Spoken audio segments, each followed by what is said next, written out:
Rosé is just a really fun wine to drink, and it's light, it's fruit forward, it kind of projects summertime and relaxation, and it's a really hip thing these days, and a lot of winemakers are focusing on Rosé more than they have before, and I think they're doing a really good job making really good fruit forward, fun Rosés for people to enjoy. You can use most any red varietal for Rosé. A lot of people in Santa Barbara County use Pinot Noir for Rosé, but here at Buttonwood we do Syrah and Grenache.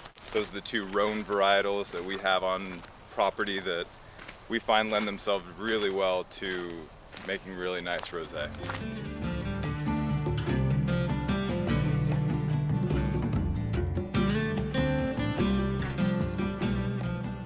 We decide based on Brix levels, so the sugar levels, but also acid and pH. We usually try and pick at a lower Brix level, lower sugar, resulting in a lower alcohol wine, but also acid is really important because with these fresh Rosés, we really want a nice acid backbone to come through.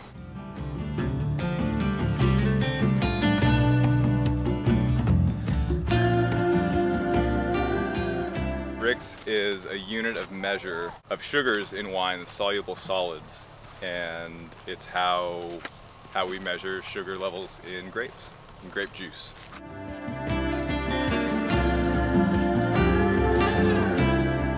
Syrah to me has this really nice blackberry boysenberry component that really kind of starts to develop right around the 20-21 Brix level, and this is right about there. So that always tells me that the Syrah is just about ready to pick.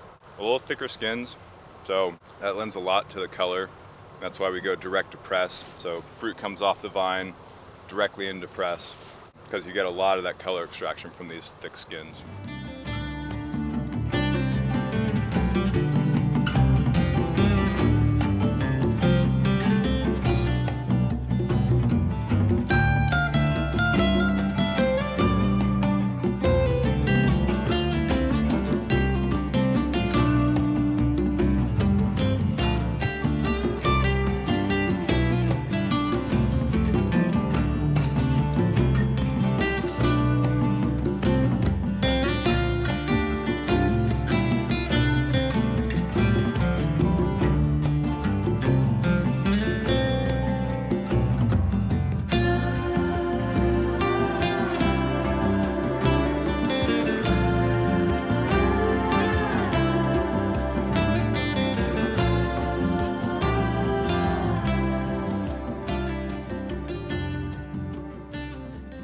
Well, because first we do it every year, and it's part of our Rosé protocol.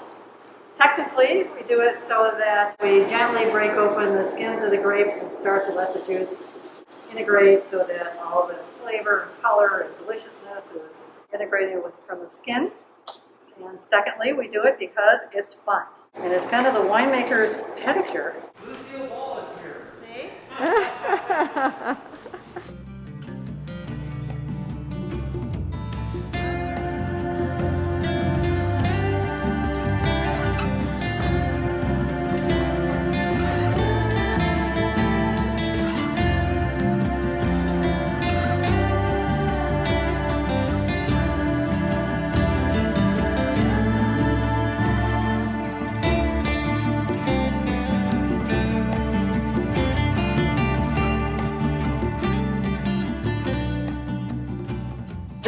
This is Paola. She's an Italian bladder press, and what she does is she has a kind of a giant balloon inside and a screen on one side, and what we do is we put the either whole cluster or destem grape berries in there, gently, gently, gently over an hour and a half. It's bigger and bigger, squishes the grapes, that's a technical term, against the screen. Juice comes out into a tank, et voila, make wine. Well, you can see it's going from the press into that nice cold stainless steel tank. What we're going to do is add yeast. We use for the rosé, we use a yeast called Rosé. And over a period of 3.5 weeks, that yeast under about 55 degree temperature is going to convert the natural sugar, fructose and glucose in the juice to ethanol, CO2, and heat. And we're going to keep that heat down because we don't want the wine to get too hot, because we want to keep the aromatics and the rosé. And after about 3.5 weeks, it will go into another very cold tank, and on December 10th, it will be put into a bottle.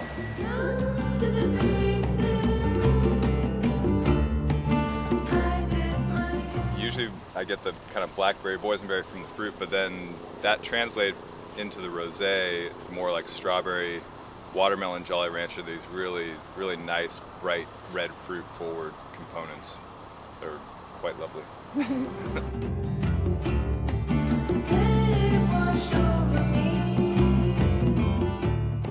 I'm gonna go out on a limb and say Thai food. The acid levels in the rosé and the fruitiness kind of can play well with the spice.